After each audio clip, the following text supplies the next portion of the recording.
Good evening, everyone. Good evening, everyone.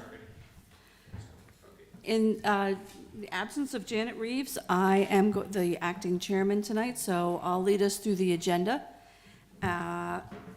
We'll go through in order. I think we'll be able to move through pretty promptly. I wanted to encourage everyone to speak into the microphone because at our last meeting, apparently none of us were doing it well, and Jackie had to contact all of us for updating our comments. So please speak into the microphone. I know it seems unnatural, but that's what we have to do in order to have accurate minutes. Yeah, Yes. and everyone feel free to remind us. I'm very bad at that. I have to be reminded. So. Yes, so we'll all work on that. I wanted to say welcome to our new council liaison, Tim Ritzert, who is replacing outgoing liaison Carolyn Jones. So let us know if there's anything that we can do to bring you up to speed on what each individual is working on, since this is the kind of the part of the really busy season for us all. So that will be great. Christine Beshy will be joining us by Zoom, and Rodney Robinson is absent tonight. Excused. Item B, presentation of a donation from the Friends of Canalfront Park. That will be postponed until a future meeting when Rodney Robinson can be present. The next item, C, approval of minutes from our April 15th, 2024 meeting. Has everyone had a chance to review the minutes? Any questions or comments? I have some from Christine Beshy. Christine wrote that she would like to have a change on page 6. And Jackie, we can email this to you because that will probably be more efficient. She asked that we please change that Ms. Beshy reported that the Sussex Preservation Coalition donated an oak tree in Stango Park, and the association would be obligated to replace 2 trees. She would like to correct that to state that the association is obligated to replace 3 trees, as stated by David Ludlow in the previous paragraph, that Mr. Ludlow stated that the association is obligated to replace 3 native trees to be approved by the commission and to be planted after the placement of the display. So Jackie, we'll email that to you for clarification. Are there any other changes? In that case, can I have a motion to approve the minutes as amended? Motion to approve. So I have a motion. So a motion and a second. All in favor? Aye. Opposed? Motion carries. Thank you, everyone. Item D, the Commissioners' reports. This is the update on monthly activities, projects, and volunteer hours. Should we start with Ms. Trina Brown-Hicks, one of the busiest women in the city at this point in the year? Microphone. Oh, yes. Thank you. All right. So, reporting on George H.P. Smith Park, we are ramping up for our the annual Juneteenth celebration. All is going well on that celebration. We are having weekly meetings for planning and volunteer, and we know that the date is Saturday, June 22nd, from 1 to 6 p.m. And we hope that the sun will shine. We know we have many weekends that it's been raining, but we're looking forward to good weather. But the backup plan is to be at Cape and Lopin High School indoors on that same day if there's inclement weather where we cannot be located in the park. At this point, we have probably 50 food vendors, 3 food trucks, and 3 food tents, and the city is on board, the city police department is on board. We have done marketing. As you can see, I have some marketing here, and I have some to give out to the audience if they would like that. And we have plenty of volunteers, but we never have enough, so we are always asking for anyone to volunteer to help with the Juneteenth celebration. And let's see. I think the other item is in the park, the displays that are in the park are a big hit, so everybody is loving those. We did come across an issue where the one display in the park, the reflection of the light, it puts a beam inside of the homes on DuPont Avenue, one of them being mine, and one of them being the neighbor's, Mrs. Smith. So it kind of looks like lightning coming through our house, just depending on the time of day that is rotating with the sun. And also, I believe the parks, not the Public Arts Department, is working towards trying to remedy that. And for me, that's all I have. Thank you, Trina. And Mark? Yeah, I have nothing further to add. Thank you. Ray? So the update for Zwannendale Park, it was a busy month. We did get the fountain leak repaired. The fountain's back up and running.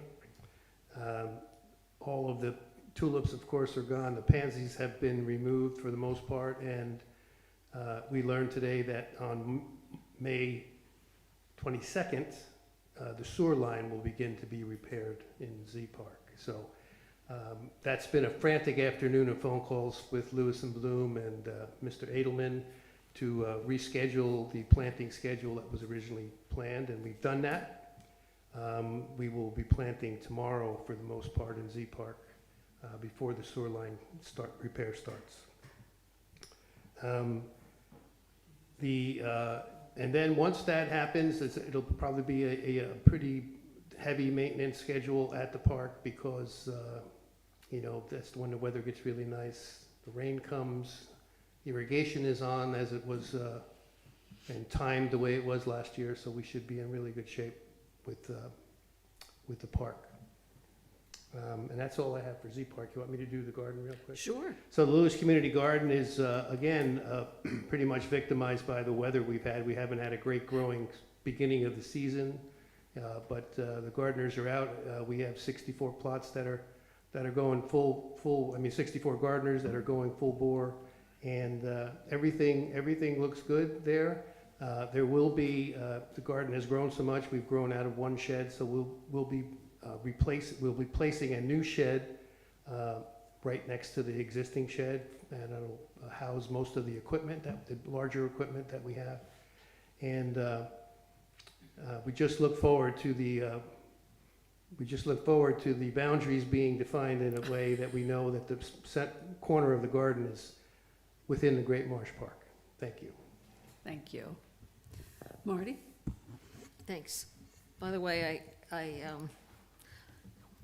was in Canary Creek subdivision doing some pruning on their crepe myrtles, and one of the residents stopped by and was thanking me for pruning, but she also said she was all bubbly. She said she has a brand new garden plot in the community garden, and she had never done this before, and she's getting a lot of help, and her lettuce was this high, and she was so excited.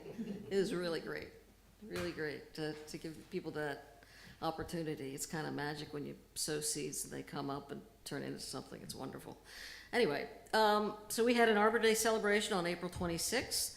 Sussex Tree Save a Tree donated and planted a willow oak at the trailhead near the library, just that away, 100 yards or so.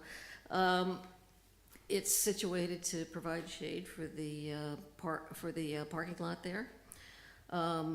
Jeremy Ayers, a certified arborist with Sussex Tree Save a Tree, gave a talk on planting and caring for trees. It was very nice. We got a nice write-up in the Cape Gazette, too. It was also, it was both Arbor Day and Volunteer Appreciation Day for the city, and the city got from the state forestry service a bunch of small Chickasaw plum trees. Chickasaw. Chickasaw for the minutes. Chickasaw plum trees. They're native plum trees, and they were in small pots, and a lot of volunteers took them home to plant them as part of the Arbor Day and Volunteer Appreciation Day. in April, I was watering our young tree with jugs of water. We have several young trees around that can't go long, and you know, as per usual, in April, we had a bit of a drought, but now the city water truck is back in operation, and our summer hire is here watering the trees. And I spent quite a bit of time preparing a list of the trees that need to be watered, maps of the trees, etc. And if any commissioners feel that I missed a tree, let me know, and we'll put it on the list. And I guess that's it for today. Thanks. Excellent. Bill? Yes, so far at the library, the LA is all planted with annuals. The 24 pots there are planted with annuals. And so far, nobody stole anything, but we still got weeks to go. Our sign up, we have two signs at the beginning of the LA on each side, and it says, "Please walk your bikes." Well, on the trailhead side, I guess somebody didn't like the sign because they bent it, so I was able to straighten it out. But you know, it's just the way people are. This Thursday, the library will be planted with the annuals. The front of the Rollins Center will be planted with the annuals. On Friday, Stango Park will be planted with annuals. So this area here should look pretty nice by the end of this week. Our only obstacle is the sewer line in Swanningdale, so we're working around that. And that's about it. I don't know if Christine has anything to add. Christine, are you here? She is not. She's not, Not okay. waiting to add, but if you could mention the summer concert series. Oh, yeah, I'm sorry. Beginning the first week in June, what is that date? Do you know? June 3rd, June 3rd or close, no, it'd be June 4th, I think. Tuesday. Yep. Yeah, and so anyway, we begin our summer concert series out here, and if you haven't been to one, they really are nice, especially when we have a nice day, and we have some good groups. We have the service bands, and Julia and I think Christine have really picked out some good selections, and people have a good time. It starts at 7. They get here anywhere from 6 to 6:30, 7 o'clock, and we try to be finished by about 8:30. But and we average probably, I say average-wise, close to 500. Occasionally we'll have 700, just depending on the band, especially the local bands around here. They draw a pretty big crowd. So people bring something to eat, sit on the grass with a chair or a blanket, and everybody seems to have a good time. That's it. Thank you. Anne, do you have anything for us this month? No, I was studying what Julia said. It's a lot. It's a lot. Excellent. Excellent. As far as the city's guarded beaches go, we have the QR code, which will take those who click on it to, which Julia is presenting. It will take those to both English and Spanish versions of our beach rules, which I think will be very helpful. They will be on the sandwich boards that the lifeguards will have at each Moby Mat entrance. They will be on signs. They will be at the crossovers. There'll be a number of places. Yeah, one of the lifeguard captains, chief, they go opposite. Mark had asked us to put them on the back of the lifeguard stands as well. Yeah. So they will all be placed Wherever we can put them. wherever we can put And them. hopefully people will make use everywhere of that them. we can put them, so. Yes, and hopefully people will make use of them, and it'll make everything clearer to everyone, especially, yes, And English and Spanish. Yes. So we want to make sure that that's clear. clear as well. Is Right. that the size? This is the size, although after some consideration, some of the signs are different, so there does need to be some trimming done, but I'm working on that. Yeah, I think it's good. Anything to help people understand what the rules are, and it'll make things easier for both visitors and the guards. And it's a sticker, you just peel it off and it sticks right on, so. Yeah, Yeah, I'm really excited, Hey so. Kay, I have Yes. one more thing to add. Yes. The, down at the 1812 Park, that's also planted, and Mary Vessels will be planted Thursday. Perfect. Hopefully the weather will cooperate. I believe the Moby mats are going down this week. That is my understanding. I do know that we are waiting for Denrec to come and level the beach. Yep. There is some delay with that. I know that they are waiting for a date. Maintenance is waiting for a date. Yep. One thing that will be new this year is that we've ordered some wings, so not only will the Moby mats, this is for the guarded beaches, not only will they take you straight out, but we'll have some to the side that will help people who don't want to go all the way down, but want to go over a bit, to be able to easily access the different directions. And so we're also working with the beach rake, because of course that's a problem for the beach rake. So I know one thing I'm going to do is when we have those sort of pockets of places where they can't go, I'm going to be sure to clean those areas myself on the weekends to make sure that everything stays looking nice and clean. There will be new signs on the back of the lifeguard stands, which will be very nice.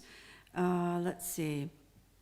We have the submersible beach wheelchair this year, and we also received a new beach wheelchair from the Swanndale Club, which was lovely. It's an expensive item, and they are used and very appreciated by folks. And like I said, there'll be sandwich boards that will be put up by the lifeguards every day, and they'll put a message on for the day, maybe something about weather or that kind of thing. I know one of the things the rules say is if there are white caps, you probably don't want to put up an umbrella, just to try and give people who don't come to the beach all the time some guidance about what will make their stay safer and more fun.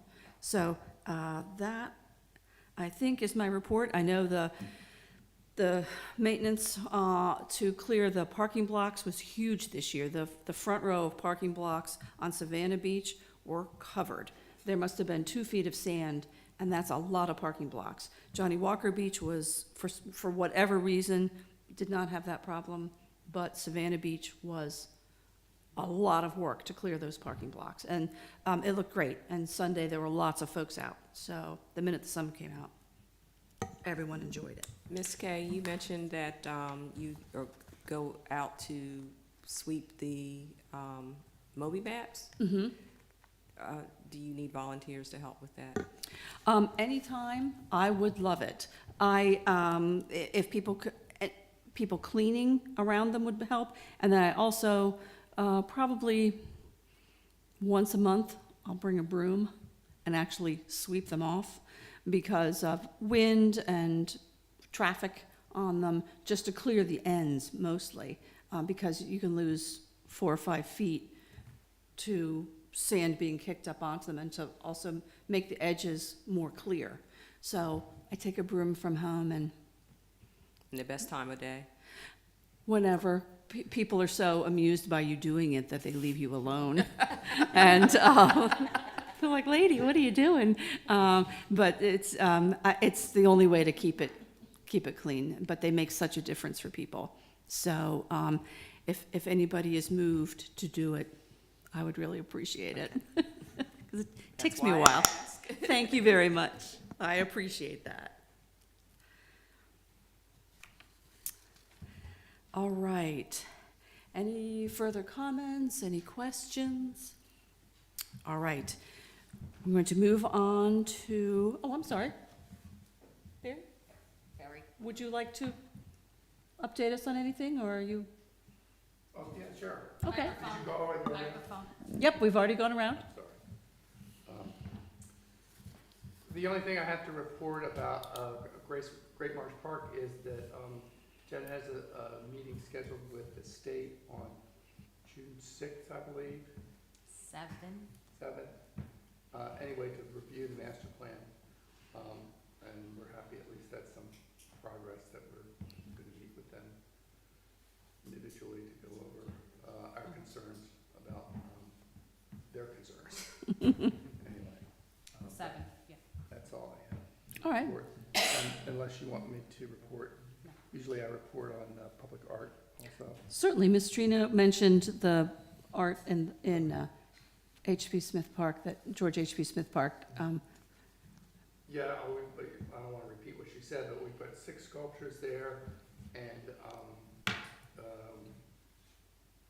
they all look great, I think.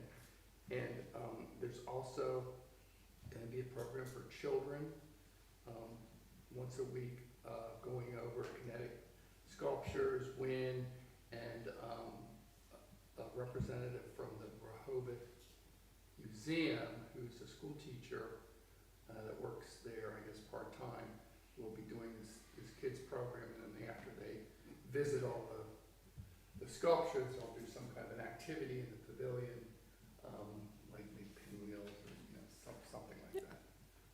So Nice. we're really excited about that, and that was actually one suggestion that the state gave us when they agreed to give us the grant for the sculpture. So Excellent. that's exciting. The sculpture in Canalfront Park is due to be removed on or about the 29th and 30th of May. So if you want one last look at the pavilion, in about a week, you have to go see that. And then after that, we will remove the cement pad that's there. So that's all. Excellent. Thank you.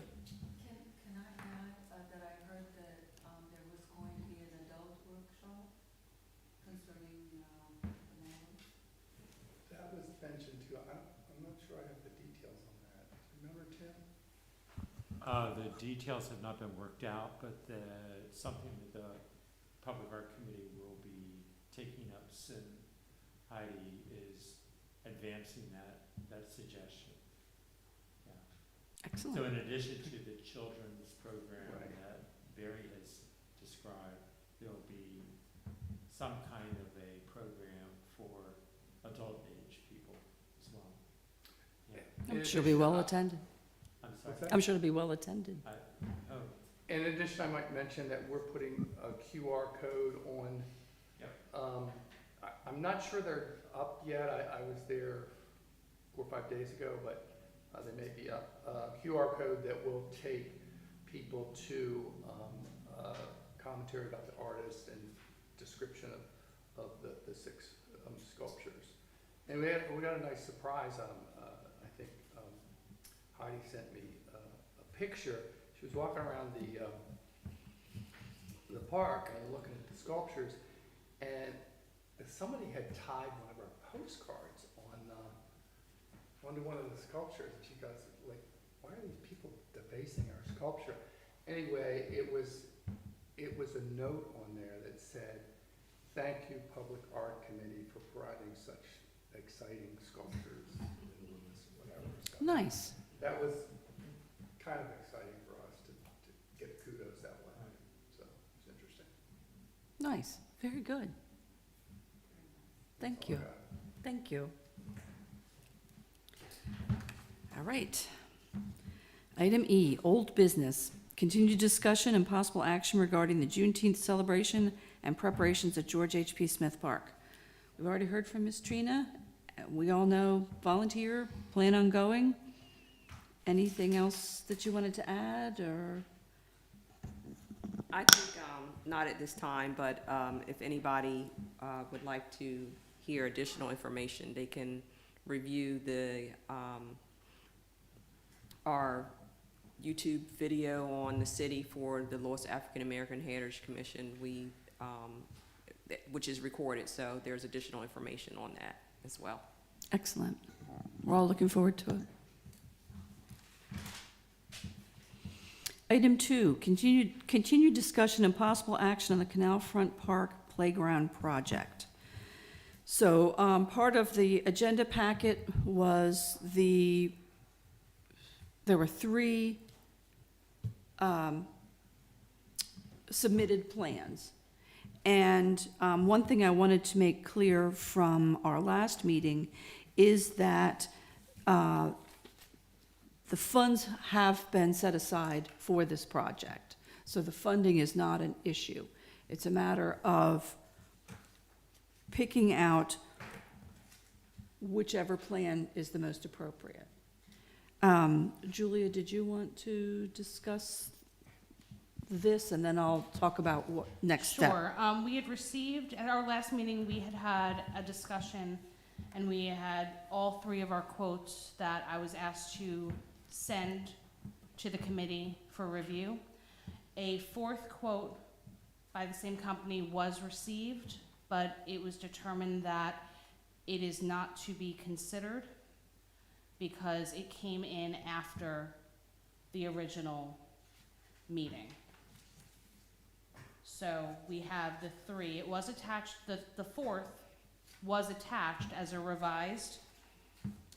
And you can see the date, 5/10/24, and that's when it was received.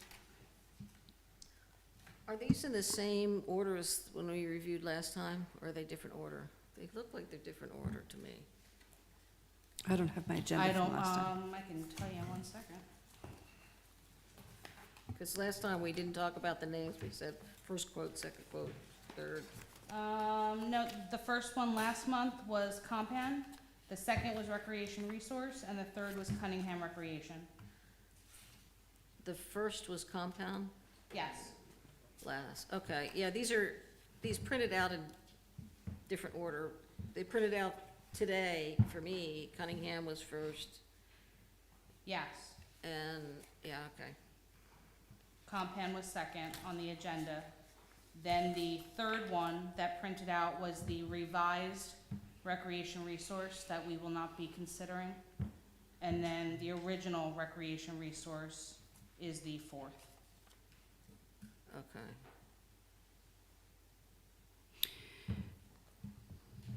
Okay, thanks. So certainly, oh, go ahead, I'm sorry. I was just gonna say, are we gonna just determine which one we want as Well, of today? we can certainly do that. The comments that I know that I heard last time were Compan's submission seemed to be the one that had the most positive comments. When I spoke to Chairman Reeves about what what was our next step here, she would like to have a public workshop to get any public comments on it. And so in order to do that, I'll ask Janet to get in touch with all of us in order to set up a time. Why do we have to have a public workshop? Why can't we make that decision? That's what I say. I mean, why do we have a commission if we can't make decisions like that? I mean, Well- I think we want feedback. Well, I But think that's what she wants is, I'm just going by what she told me she would like. That I wanted to stress that the funds are in the budget, and then that Janet wanted to have a public workshop or meeting to hear what the public had to say. So she'll be having to contact everyone in order to capture everyone's ability to come to a meeting, and then we can move on. Hopefully, it can be scheduled quickly so that we can move forward and figure out a time when this project can be done so that children can enjoy it. I mean, how does the rest of the commission feel about that? I mean, Well, I can't vote, I can't, I mean, I'm following my instructions. No, I understand, but we've got a couple people in this group that have installed playground systems like this, including myself and including Rodney Robinson, who's a landscape architect. Right. I mean, I just don't see why we have to, I mean, not that we don't want input, but I think we can make a decision. This group.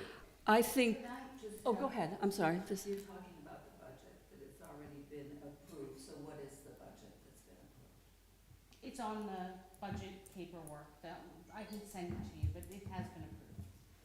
It is budgeted, the project is budgeted. Because that was a question last time. How much?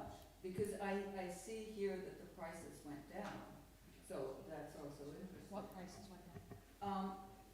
Aren't they less compared to what we saw last time? Only the one, Only the one is less, and that's the one that's not to be considered.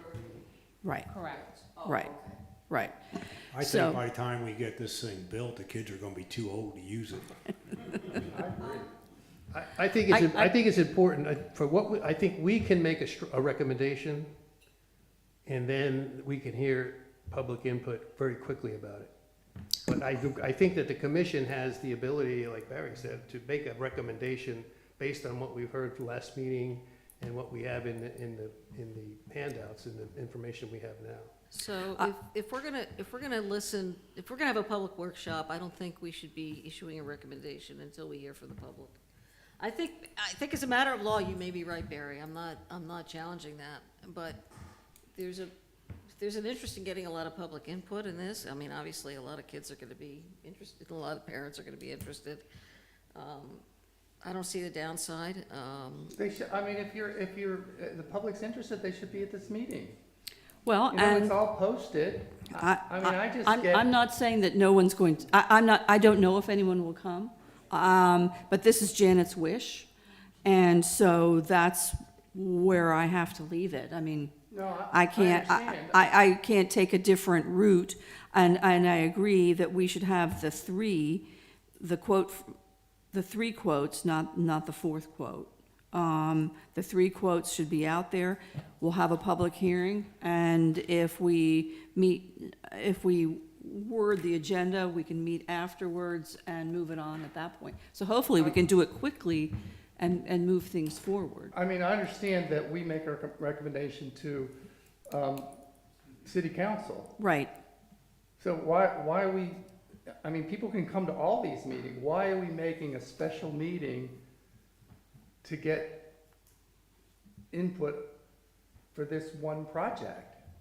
I don't get it. just I don't get can it. only say maybe when Janet contacts us, she'll be able to explain the strategy.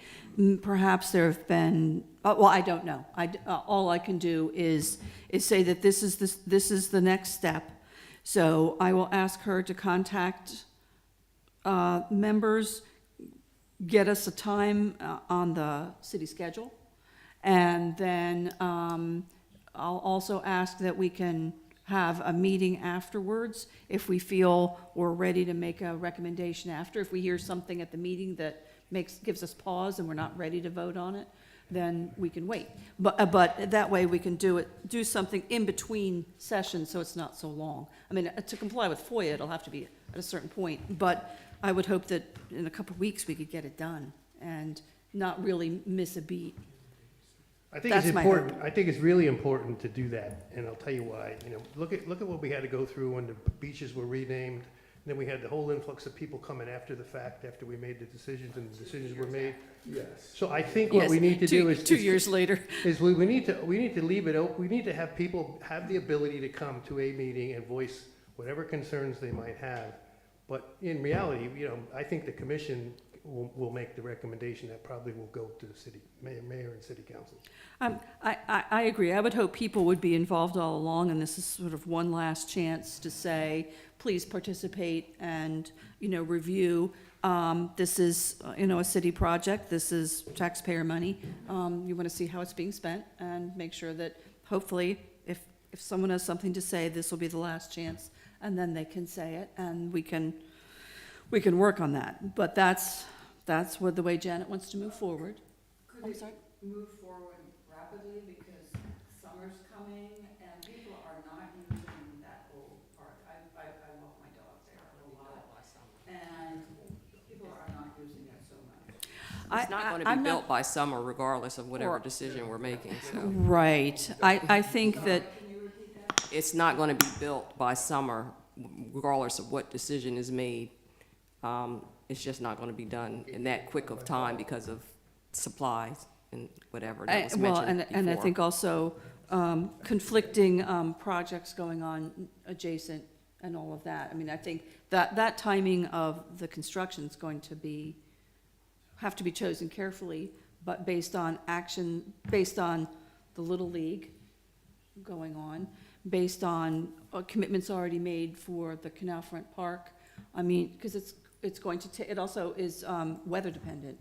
So there are a lot of factors that have to go into it, a lot of people to please, and unfortunately, it can't be fast, and it can't be fast enough. So that's something that I think, it would be nice to nail down what would be the best window, and then see, when we can get that done.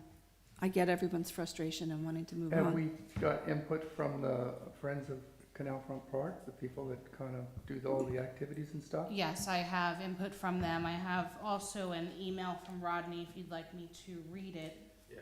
regarding, Julia. He sent this on Wednesday, May 15th, and Jackie, I can forward this to you as well. Julia, I favor the compound design. I think it is more aesthetically appealing and would lend itself to a more imaginative play from a broader range of age groups. From my experience, their quality is second to none. Unfortunately, their products are more expensive. And that was his remarks. It has also been brought up at multiple of the Friends of Canalfront Park meeting, which I know that we do have a few Friends of Canalfront Park members in the audience today. I see one, but I'm sure that he could, two, sorry, you were on the other side. But it has been brought up, and they are in favor of the project moving forward, and have even offered to do some fundraising for Fantastic, the playground. fantastic. If you have anything more that you'd like to add, you need to come up. I said if you two have anything more you want to add as far as the playground is concerned, you'd have to come up. No, you have to come up. And please give your, Please state your name and your address. yeah, for the minutes. Yeah, sure. I live in Lewis here, and been on the Canalfront Park Friends for twice now, about 6 years. I'm on the Overfalls board, and I've been involved as much as I can with the city. And I can tell you that Canalfront Park, the Friends, are very much in favor of this. Our overall plan is the Historical Society now has a presence, the Overfall has a presence, and Canalfront Park wants to have a presence. We envision a beautiful waterfront historical area, and the addition of what Parks and Rec has chosen would be a great addition to it, and we really look forward to it. And we intend to, we have 6 concerts this year, and at each concert we give away water, especially when it's very hot, and we ask for donations. So all the donations we're getting all summer, we will give to the city to help maybe buy an extra bench or something that we can. I run the town Easter egg hunt, the Bunny Bonanza, and we raised $240 that day, or was it $420? I can't remember. I think it's 2. We're going to give that also, so Excellent. we're very much in favor of it. Thank you for the clarification.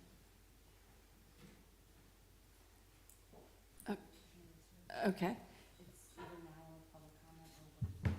Well, why don't we take comments now on this subject? That way we can move on then, and it won't be disjointed. Well, if anyone has any questions as well regarding the 3 designs that were sent. I know that Christine had a question, but that was for a compound. She had a question for, Blue would be Scott, that's online. She had a question for him. Okay, do you want to ask that If question? you would like me to ask that Sure, question? why don't you ask that question of Scott, and then if Kevin wants to say something, then we can close out this section of the agenda. We'll start with Christine's question for For Compan? Scott, correct. So she said that I had a question about warranties for the playground equipment and did not see that in the literature, but perhaps I missed it. Also, what is the possibility of fading of colors, and if there is some type of UV protection within the product? Can you guys hear me? Yep, we can hear you. Oh, how you doing, everybody? Thanks for the time. So there should have been, the last page of the loan document that I gave you, there should have been warranty information. So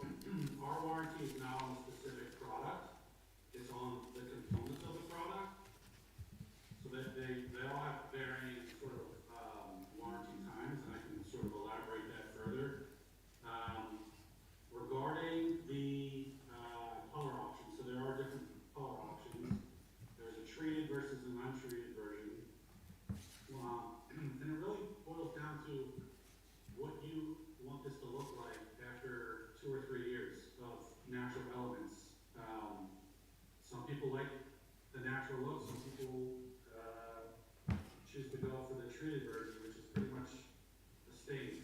I can send you documentation and literature that shows both. I apologize, my youngest daughter is eating Doritos. But I can send literature on what the treated versus the untreated looks like over time. And there's a really good picture that shows both in the same playground, both installed at the same time. I personally like the treated. It's a darker pigmented brown that holds up. And then all of these stains are from like the Sherwin-Williams. So there are UV protection that can come. Just nothing is coming from the factory with it. So it will be applied afterward. And so does that affect the budget? The stain, the treated versus the untreated? No, it shouldn't affect the budget. Okay. Thank you. Any questions? Yes, sir, if you come up to the microphone and give your name and address, please. Yes, I'm Mike Safina. I'm the president of the Overfalls Foundation. I'm not a resident. But we maintain about 3/4 of an acre of the property adjacent to the playground. And in fact, in 2010, we gave property back to the city for the formation of this playground. And I just wanted to go on record that the Overfalls Foundation is in favor of this playground upgrade. Our docents see what goes on at the playground. We've seen instances where kids have gotten hurt in a minor way, but anything that can be done to improve the safety of the playground will certainly be an improvement. And from what we've seen so far of the concepts, we really like the idea of the maritime concept associated with the playground. We think it fits in well with the park and the setting overall. So I just want to offer that. Thank you. Thank you. Thank you. Any other questions? All right, So do we want to go to, Let's- Kevin had asked? let's go to Kevin then.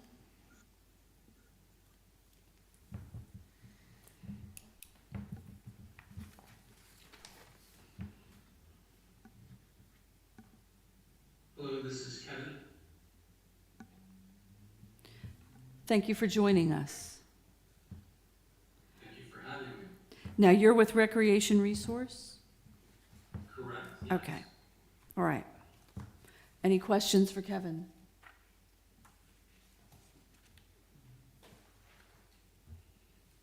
All right, did you have anything you wanted to add, or otherwise we'll be letting all the parties know of a future date for a public workshop, and then hopefully we'll be able to move forward with this project.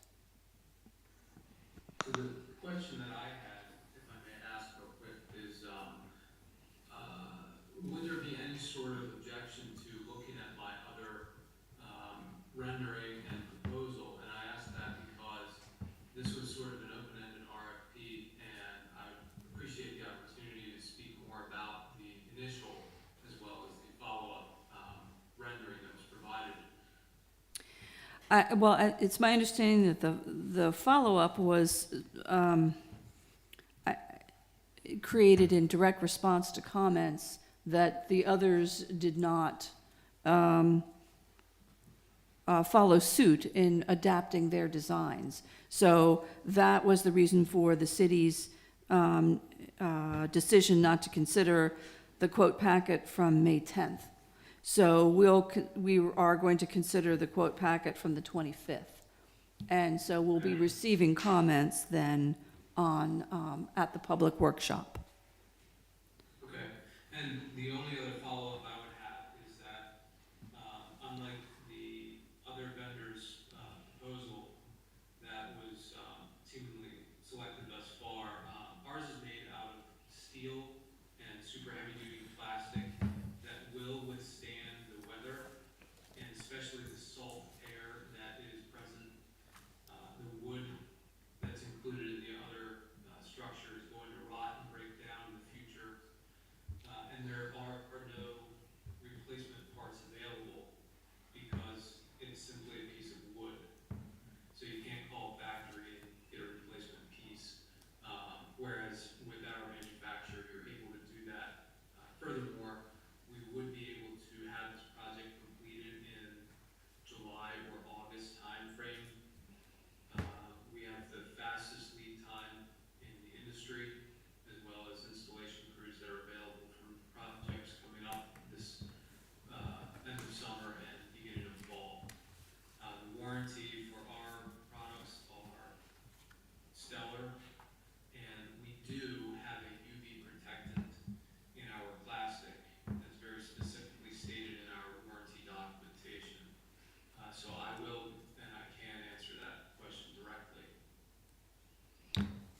Excellent, thank you very much for that clarification.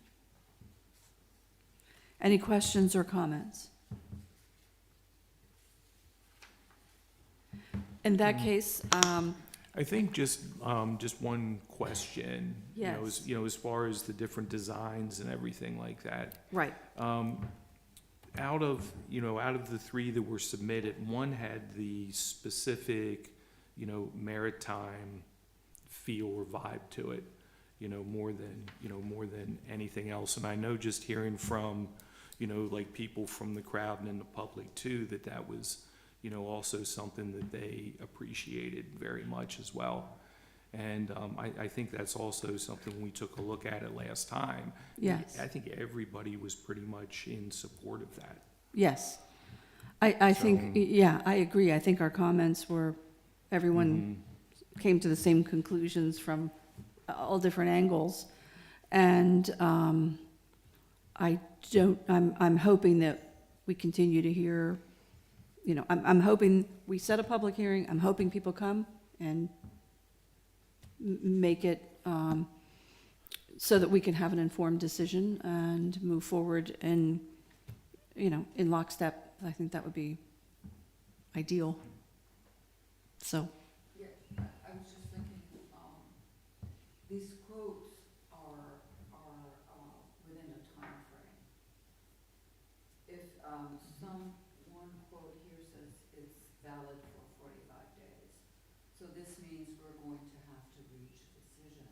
Otherwise, if we go back, and they tell us, right, the numbers have changed because we've gone over a date. right, And I we think, can start the whole exercise again. I agree. I mean, I think I felt that there was a great sense of urgency, not only from the RFP point of view, but also from the safety point of view, and wanting to have a nice, safe, attractive facility for when we're busiest. But I'm not fully cognizant of all of the factors that go into being able to actually get this done. So perhaps when Janet contacts us, she can more fully fill us in on what seems to be the ideal time slot to get this done. And then we can understand what this means financially for this as well. How long ago did we get these quotes? I have dates of the Cunningham Recreation, which is no longer, we're not considering, correct? That's 2/2/24. Compan was 3/13/24, and Recreation Resource was 3/25/24. So if they're all 45 days, we're gonna have a new bidding.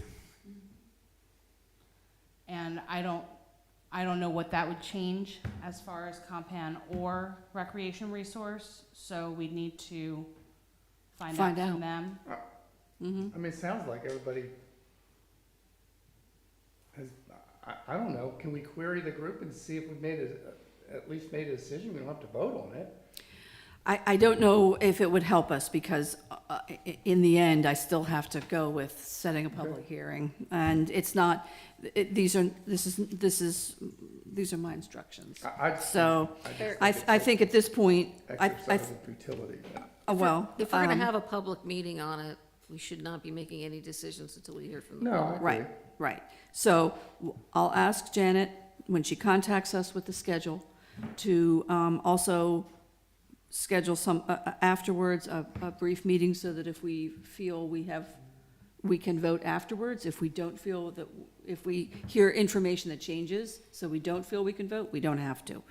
I think that would be the way for us to expedite our participation in this and move it forward to the next level for moving on. Any other questions? All right, thank you, everyone. Sorry. Yes. Oh, I'm sorry, I saw something up on the screen. I thought there was a comment. There was? Yes, please. Yes. Well, hold on, I can read it from here. Oh, thank you. Scott from Compan said, "Our price will hold firm. Janet always told me she anticipated construction to be after peak season, like September, October. Okay, excellent. Thank you for that clarification.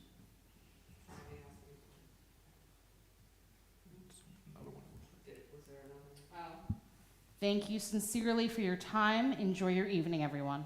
Thank you. You as well, Scott. Yes, thank you very much. All right, moving on. F, new business. Discussion and possible action regarding placement of bike racks at George H.P. Smith Park. This, as I understand, is because there have not been bike racks. People were using the chain link fence that is no longer there. And the thought is to put bike racks in, maybe with some gravel underneath them. This is over by where the farmer's market is.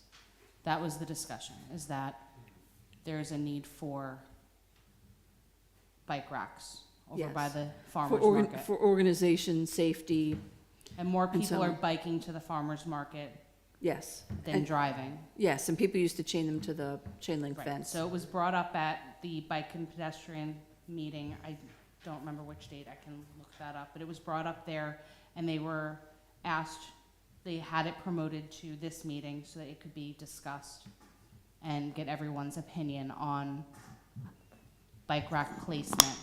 So is there a, I know you said over by the farmer's market, so where exactly are we talking? Do we know? The only notes that I have, so this would be not in a parking space. Can I, Go ahead. would it be possible to put a Google map of the, like, the satellite view of that area? Like, I know from personal experience, because I've done it, ride my bike there, right up there, the fence along the bocce ball court, that gets filled with bikes, leaning, locked up, yeah. So, that, during the farmer's market anyway, and some certain other events too. So that's the Right. white fence? The white fence The along? white fence. Yes. The white fence between the playground and the rest of the park, like along where the bocce ball court is. So the question for us, is there a preferable spot for a bike rack? I'm trying to think of where there's a spot that Would wouldn't not- interfere with what the farmer's market does. Well, I And- think Or- we should or ask use a the parking park space. commissioners where they think. I mean, Yeah, do you have, That, a- that makes sense to me. do you have a I mean, vision? what do you guys think? I think you should put them where they're parking the bikes. And that's near the bocce court and the entrance to the farmer's market. Yeah, it should definitely be not within where the farmer's market is, but they should be able to, essentially, right, park and then go in. Exactly. And you're right, the best place to put a bike rack is where they put in the bikes now. Right. Can we zoom in a little bit and more on where the bocce ball, yeah, and then up, put the map, okay, that's good. Now move the map up a little bit. Just move the map up and then. Move the map up a little bit, other Other way, way. other way. Yeah, we're getting closer. So that white line, fence. diagonal line, that's the fence line where we all tie up our bikes. And that gray That's bocce ball. gray line there, that's a bocce court, yeah, yep.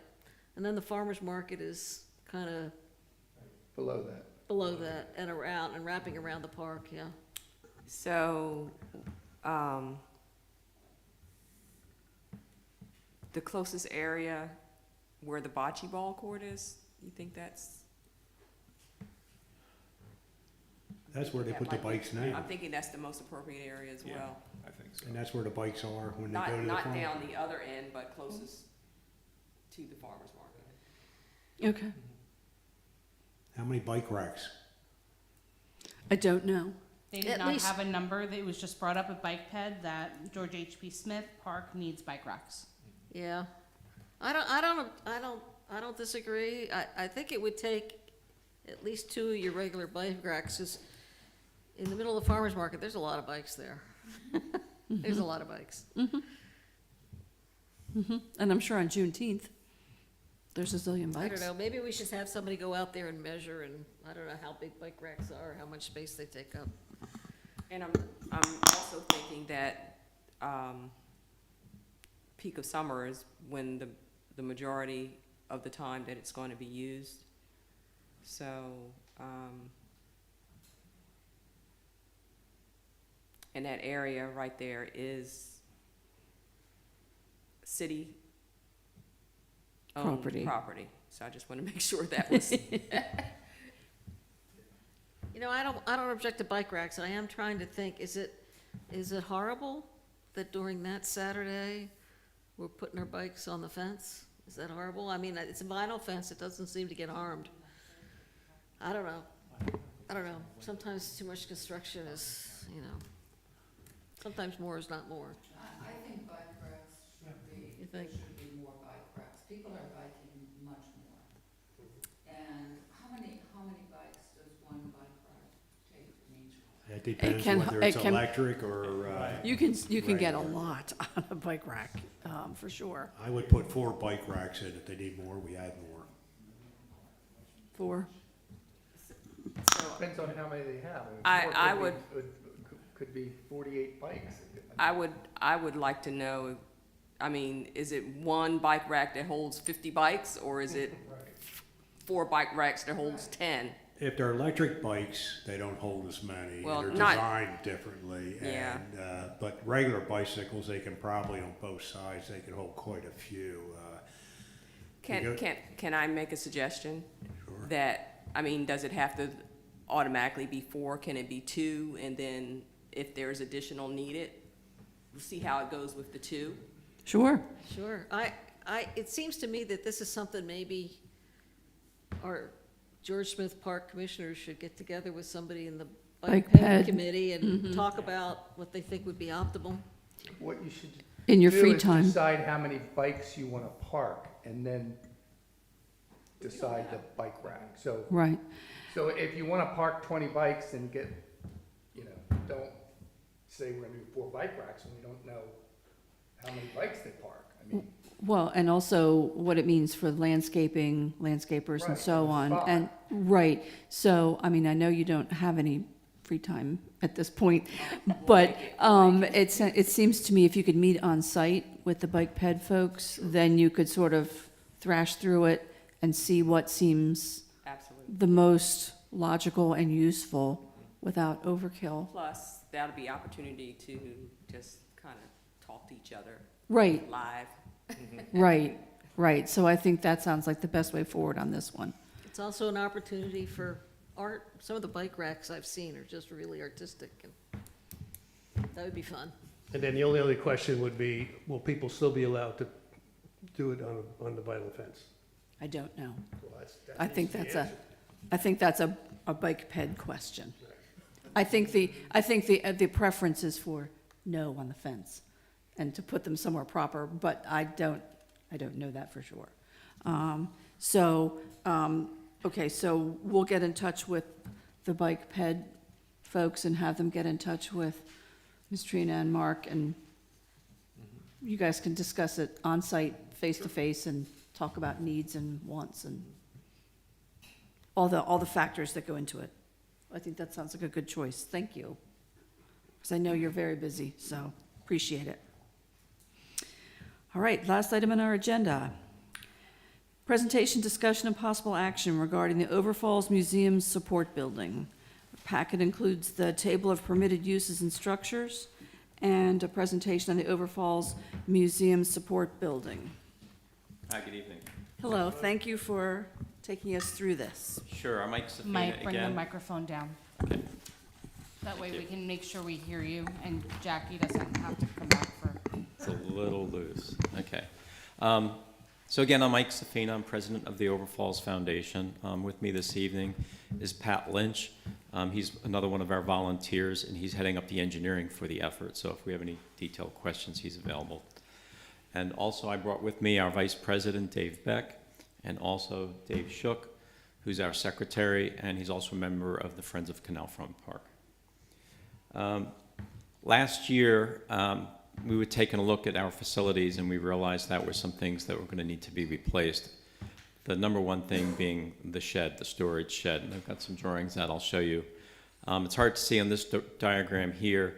If you look at the lower left side of the picture there, you've got the red monomoy shed, and then behind that, or the pavilion, and then behind that, there's this little brown structure that's a shed, and it's got an associated yard, a fenced-in yard associated with that. So that's primarily the area we'll be talking about tonight.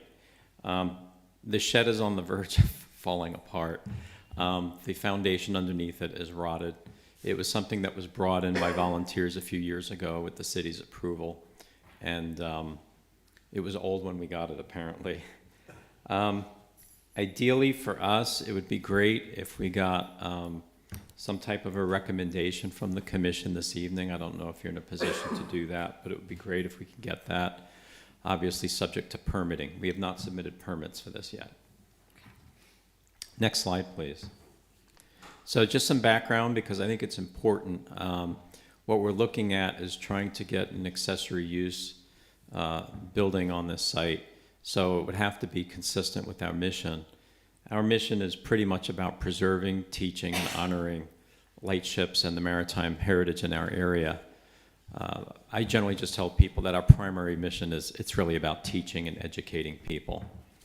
You know, in our vision, we would like to try and aspire to a world-class museum, get national recognition of being a leader in this area, particularly in terms of promoting the cultural significance of the maritime history in our community. And as a point on that, just this weekend, in coordination with the ferry terminal, we hosted and promoted the Lewis Maritime Day that we held on Saturday that was well attended. Next slide, please. A major part of this is the fact that in 2011, we obtained National Historic Landmark status for the lightship Overfalls. And with that comes a certain amount of stewardship and responsibility to maintain that.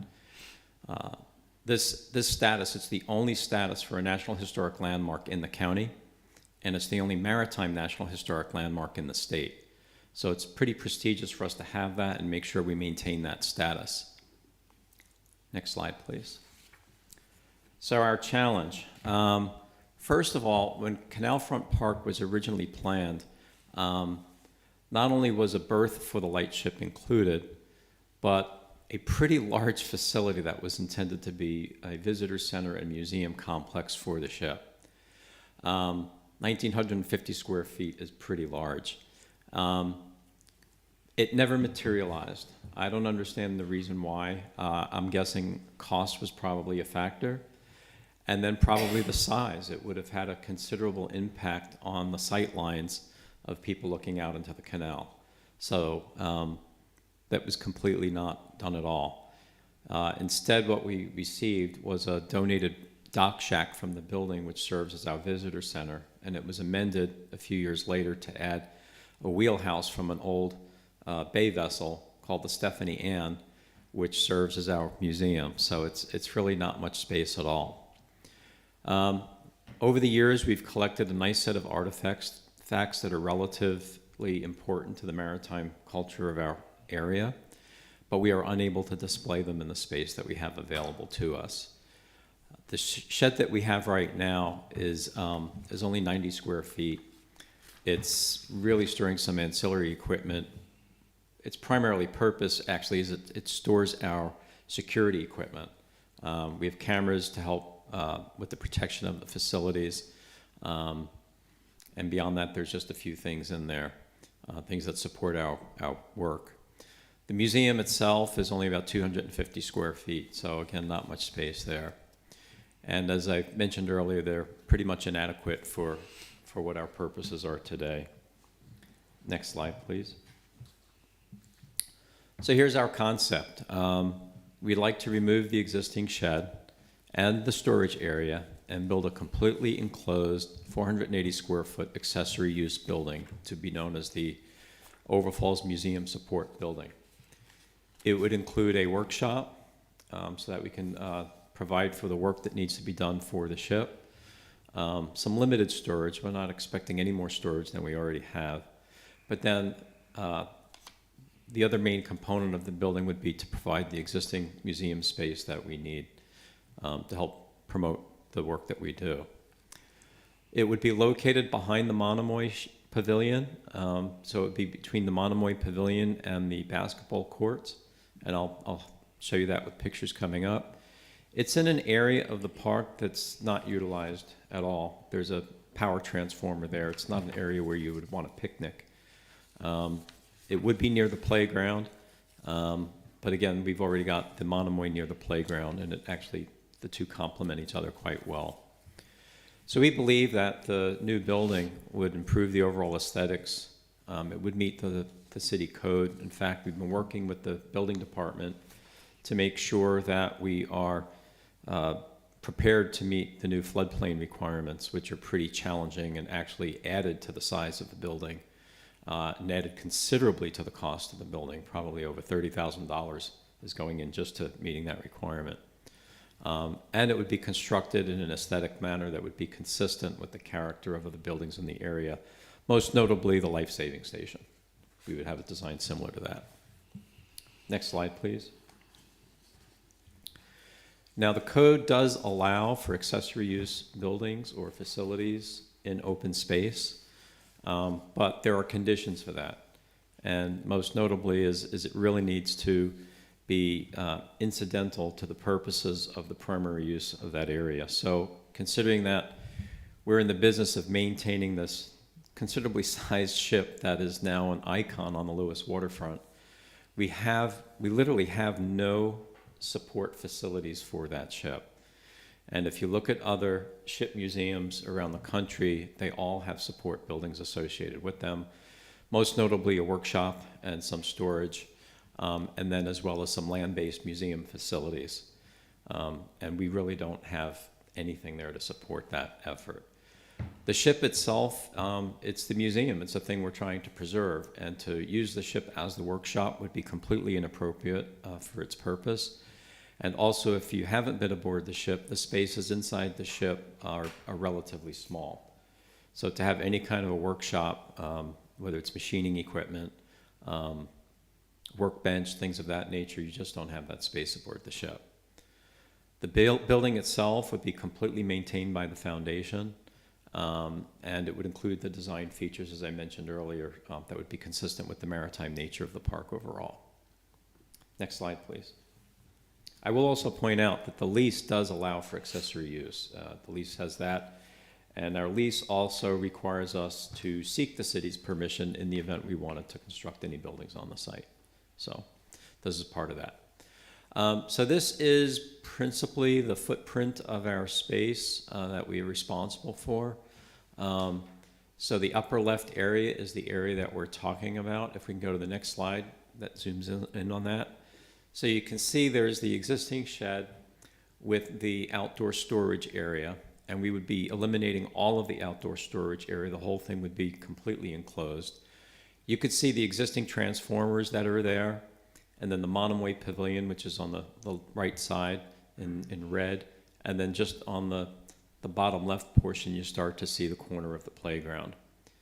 The building itself, what we're proposing, would run the length of the Monomoy Pavilion, so it would not be longer than that, and that would be 40 feet. And then the building width would be 12 feet, which we think is the most appropriate for the use we want to have. There would be a little bit of land remaining between the building and the Monomoy Pavilion. We know we need to maintain that as ground, not paved, because it's important for water absorption by the ground. I'm going to pause here. Do you have any questions about this so far? Was there any thought to connecting the two? We thought about that, but we thought it would make a building that would be too large and would render it unacceptable to the city. As well, it was add considerably to the cost. Just a thought. Would your roof mimic what's there in terms of the pavilion, or is it? We would switch to, we would go with an asphalt roof is what we're proposing. Hey, Tim. Good evening. What is the height of the proposed building? I've got that coming up on the next set of drawings, but do you have that, Pat?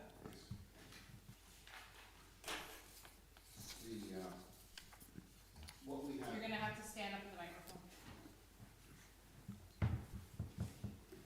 What we have proposed in our plans, the height of the building is, oh goodness, 12'4".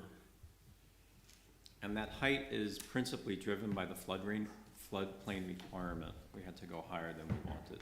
Which is also very comparable to the height of the existing Monomoy Pavilion ridge.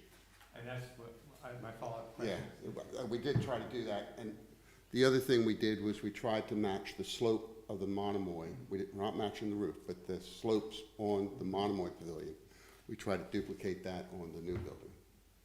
Okay. All right, if we can go to the next slide. So these are some of the pictures of the space in question. As you can see, it's a fairly narrow space. It's not particularly wide. And again, we don't ever see activity in that area at all, and I think it's primarily because people are nervous about the power transformers that are there.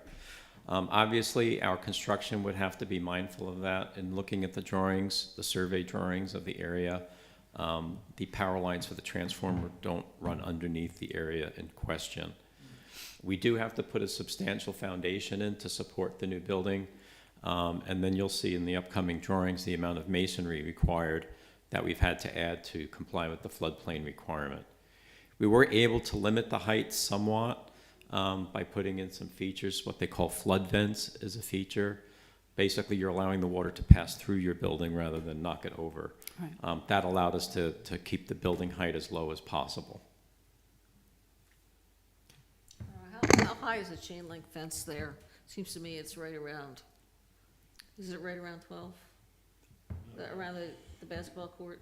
That I don't, the height of that, I think it is at least 12 feet high. I don't know Yeah, for well, sure. the rim is at 10 foot, so I think the chain link fence is higher than, yeah, so it's probably not higher than the chain link fence, I don't think. I mean, it fits with scale, it seems to me, that's my point. That's my guess. Yeah, that's our impression as well. Well, it's actually a really good question because part of the reasons why we want to put it there is it would be obscured primarily by the basketball court and not inflict any, wouldn't cause any problems with the sight lines that people have now of the canal from the street. Yeah, there's already shrubs and stuff there next to the basketball court. Mm-hmm. Next slide, please. So this is the concept. So as you can see, it appears fairly long. We've got some window lights in there in the doors. We have to remember that you have to allow space for the doors to be open. Those are double doors. So towards the center, you'd open those doors. But it also provides us wall space to have any possible exterior exhibit space. More likely we would have a list of donors or a list of former sailors, things of that nature. These are some concepts we're thinking about.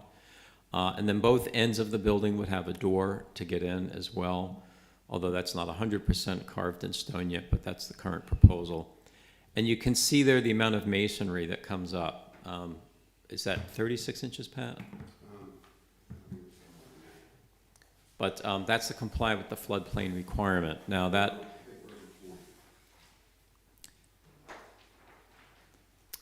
we would likely cover that. In fact, that's our plan to cover that. We would either put a smooth surface coat on it and then paint it white to match the rest of the building, or we haven't finalized this yet, but bring the siding all the way down. We can go either way on that. We haven't decided that yet.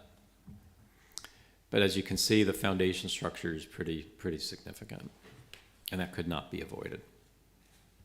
Michael, those doors, the double doors, Mm-hmm. if you will, on what side of the building would those doors be? This is facing the Monomoy, Okay, so that's not facing the basketball court. So it would be a solid wall facing the basketball court. Okay. All right, thank you. Maybe you already said it, but is it larger than the existing shed? Oh, yes, yes. The existing shed is fairly small. It's about 8 by 10, and then it's got a 10 by 10 fenced-in area behind it. So this would run the full length of the Monomoy Pavilion as it stands now. Yeah, but in terms of how large? Yeah, I mean, does it come, closer to the Monomoy? Pat? Do you have a drawing maybe to show how? Yes, if we can go back 2 slides. Yeah, sorry. Okay, so it would run the full length of the Monomoy Pavilion there, okay? Yeah, Eh. it's in terms of The width, it would be about 2 feet wider than it currently is. okay, thank you. And we also have, as Pat's showing you, we have the drawings here. Yeah. That'd be worth asking, you want to take care of that. And we will be moving it about 1 foot to 1.5 feet in from the property line to, again, make sure we avoid that transformer, and to make sure we stay off of the property line as well.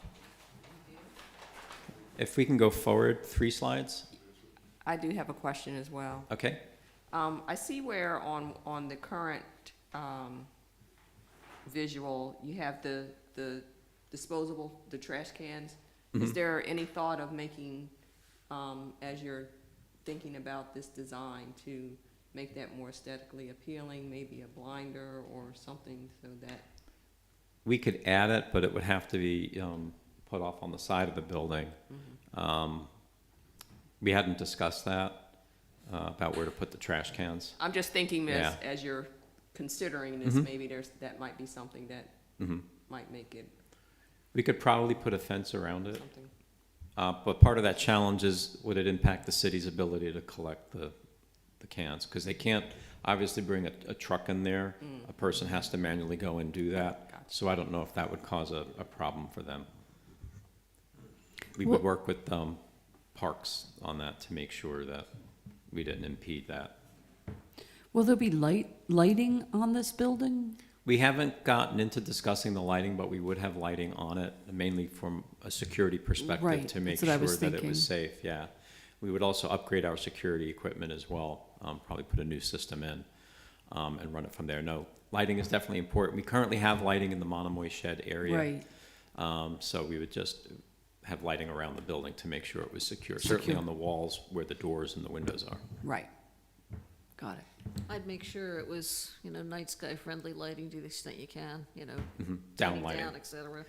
In fact, we're working with Parks to consider working on lighting in the park overall. There's a lot of issues with the lighting in the park today. Many of the lights are out, and that's one of the things we want to look at is the night sky friendly approach to the lighting. I know there's another word for that, but I don't remember what it is. Yeah. I have another question. if Sure. you're- Light pollution. Yeah, Light yeah. pollution, right. I have another question if you're Uh-huh. over there. I know there are a fair number of people that will park in the parking lot between the tennis courts and the ball fields. It's free also. Right. And walk over to Canalfront Park, walk over to the playground or whatever. And I'm trying to visualize, I'm just thinking that with this design, it'll force more people into a narrow path. I'm wondering if we need another piece of sidewalk there for that foot traffic. I'm just curious. Well, there's an existing path that takes people from the parking lot. It brings them in around the Monomoy Pavilion to the right. Yeah, but what they do is they cut that corner and come straight from the parking lot to the children's playground sometimes. I'm just wondering with that building there, if that'll all become, that's something that could be added after the fact, and I don't know if it would be part of your building or it would be a city project, I don't know. Well, actually, then that would be city property that would Would be have to city be property, okay. addressed. But the thing is, I'm not sure you'd really want people walking that way. I'm saying they do it. I know they do it. I know they do it. They do it. The You challenge is might whether have you- we might have worn grass if Yeah, we don't you- put some. you may not That's something we want can them. deal with later, I guess. Yeah. Yeah.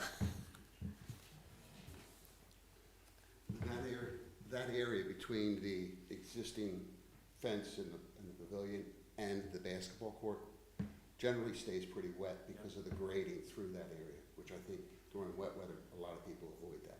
And the other thing is the trash cans are there, and I think they sort Right, of right. don't want to walk up against a trash can. Well, it's something we can keep an eye on. I don't think it has to be built as part of this project. Right.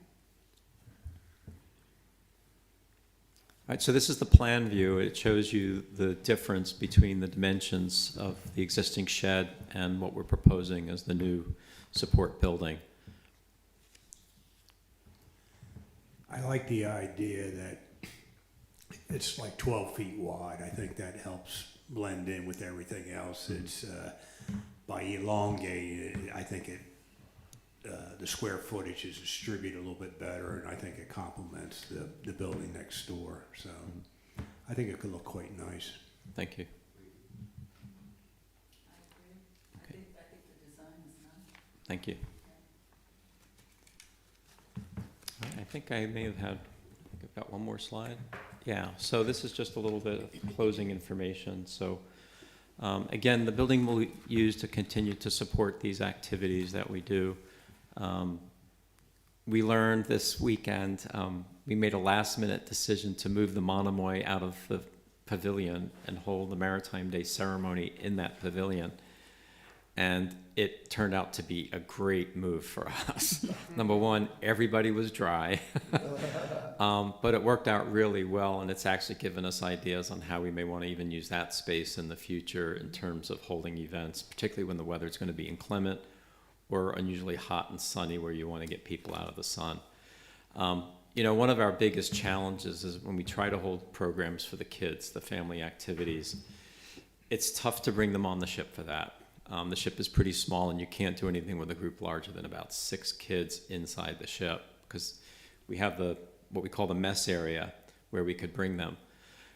This allows us to do stuff under the Monomoy Pavilion or even inside that space if we want to have a teaching lesson. We can get some more kids in there, particularly if at the last minute it started raining. We could bring the kids in somewhere and then, you know, hopefully have the exhibits in there to show them as well. So. I believe you also have an issue, don't you? When the heat gets too high, you can't really get people down in there to do anything. Yes, and that's actually a much, much more expensive issue we want to work to deal with in the future. Air conditioning the ship is at least one of my goals, but something that requires a considerable amount of engineering. I imagine. And that's all I had. I don't know if there are any questions that came in online. Do we have any comments from Rodney on this, or? Oh, actually, Rodney did Yes, have I some. do have a comment from Rodney. He had said, I spoke with Michael Safina today about, he emailed this to me Wednesday, May 15th at 4:03 p.m. to me, copying Janet and Mike. Hello, Julia. I spoke with Mike Safina today about his presentation to the upcoming Parks and Recreation meeting. Since I will not be attending, I thought I would share my thoughts with you. I believe that the new building is warranted and that their proposed location will have the least visual impact on the park. Michael agrees that some specifics regarding rainwater management and accessibility have yet to be finalized, but I think those issues can be successfully addressed. I am in support of the Overfalls proposal. He plans to share the plans with the Friends group at our June meeting. Best regards, Rodney. Thank you. And I understand Friends, Shook told me earlier, Friends had a meeting this morning and they talked about it, even though they didn't have these drawings. But we received word that they were in agreement. And I think you were at that meeting, Yeah, Julia? it was a very high-level Yeah. discussion. It wasn't, it was nothing like, it wasn't detailed Right. like this. It was a high-level discussion, right, Shook? Yeah, so my plan is to present them this information as well, but we're not expecting any problems. We've been communicating with Rodney throughout the process to make sure we didn't do anything that would impede things in the park, and to make sure that we prepared to make sure we addressed things like water runoff and stuff like that, which we know we're going to have to deal with the building department. Thank you. What would be your best case scenario if everything fell into place the way you wanted when you would break ground on? Well, there's three things that have to happen for us to move forward. One is we need the city's permit approved. 2 is we need the county permit approved. And 3 is we need money. So the grant request went in a couple weeks ago rather. So the money's going to be a key thing. Although sometimes grants can be tied to, they may want to wait until after we get the city approval. So the best case scenario is we would like to break ground in the fall, but we are aware of the playground and we would work very closely with the parks manager to make sure that our efforts were done coincident to one another, to make sure there are no issues with the storage of materials, contractors, parking, and things of that nature. I think we can do that. That's totally workable. If the grant money does not come through this year, then we would try again for next year. But then, you know, the design hopefully will be fully approved by the city, the county, so it would just be a matter of waiting for the money. Do you have an estimated cost? Well, we got two bids. One bid was in the $70,000 to $80,000 range, and the other bid was a little over $100,000, which kind of caught us off guard. But again, we think we can work with the lower number. The contractor that we're talking to is very familiar with the city, has worked in Canalfront Park before and understands that you might stick a shovel in the ground, but you also might hit pavement underneath. So they're aware of the challenges. They're actually the same contractor who did the facilities over at the ballpark, so they're quite familiar with that. So you may have said this before, but I don't remember. Are you gonna have restrooms or other running water? No We're not, there is a water spigot there now that's used for hosing things down and then cleaning. There's no plans to add to that. And there is electrical there now, 20 amp service. We may find in the future we need to increase that service, or possibly even we may decide we need to air condition the building. But we're not looking at that right now. We want to kind of keep the same kind of approach we've been doing. Any other comments or questions? Do we need So to where do vote we on go this, from here? Well, Approval in concept, is that what you need? I mean, Approval and concept for us would be great. I don't know if you issue letters or a piece of paper on that, but it would be nice to submit that with the permit to know that this commission looks favorably on the project. I think that would help us. It would also help us to put it in with the grant package. I mean, I feel like if Rodney reviewed all this, he's the commissioner of the park. He knows what's good and bad for the park. I would go along with his recommendation. And I mean, I know the park pretty well myself, and it seems like you covered all the bases. I think after it's built, I bet you a lot of people won't even notice there's a new building there because you've got the pavilion there. So it seems like an And the excellent basketball project courts. to me, and I don't see any reason why we can't make a motion to approve the. And I agree with Barry. Rodney's a well-known landscape architect. He has very good credentials, and he's not only looking at this as a square footage building, but he's looking at the overall concept of how it fits in and how it blends in with the park. And I agree. I think it's a good idea, and I agree with Barry that I'm happy with what you have personally myself.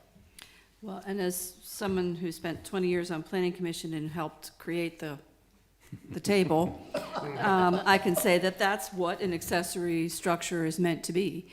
That's the point of it, and that's what it's about. And I can also say it's a real pleasure to see a complete presentation that shows sensitivity and restraint, and has proposed a building that suits your needs and in a very appropriate way, because that's a rarity in this community, to see that kind of sensitivity and restraint. So I certainly think, from my point of view, I think that it's extremely appropriate.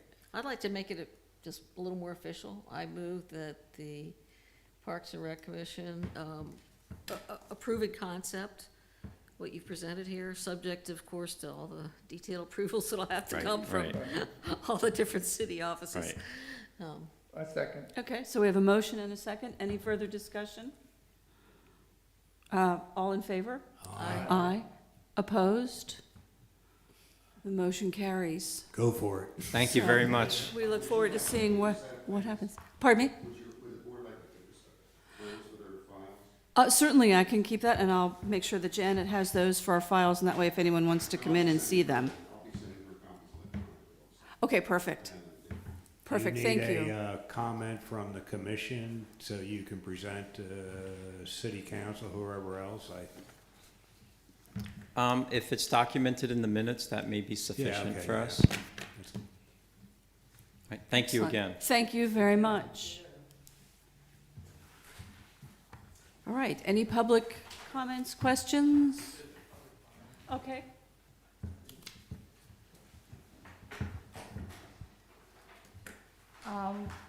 Kevin from Recreation Resource, we are going back. Our pricing would hold firm as well. Thank you for your consideration. Okay. Excellent, thank you very much. All right. Just briefly want to thank you for such positive support. It's our goal, now that the Historical Society has moved down to the waterfront and we have the life-saving station, it's our intent to make it a beautiful waterfront facility for all to do. And last year was the first year, because we used to be Canalfront Park, Historical Society, and Overfalls. Now we're all working together and becoming more to help the city. And last year, we first did the pumpkin carving up at the historical grounds, and those all go to Zwannendale. And then we had a pirate parade. All the kids that were there, all dressed up, and Mike was, and everyone were pirates down at the ship. They had a treasure hunt. So we're starting to all bring this all together with us. We have a plan for a treasure hunt map that people could do, because people come here. My niece and nephew didn't know anything about this town except for the beach. And so I did a scavenger hunt for them with different places to find clues. And that is our hope, that we will have them going around all the historical spots and learning about our town. So it'll be a tour that you can do self-guided at any time, and perhaps you'll be able to get a pirate's hat or something at the kids' catch at the end. So thank you very much for your support. Thank We have a lot you. of plans. Thank you. And yes, and as someone who went to the first meeting when the Canalfront Park was proposed, it just seemed so what? And it's exciting to see that it was great for the first step to have it come to fruition, and now every year it just seems to develop deeper and have, it shows the imprint of those who are working so hard to make it seem like it's always been there. So thank you. It's terrific. All right. I think we have come to the end of our agenda. It's dinner time. It is. It's been a day. So with that, I would entertain a motion to adjourn. I motion we adjourn. Second? Motion is second. Any discussion? All approved? All right. Thank you very much, everyone.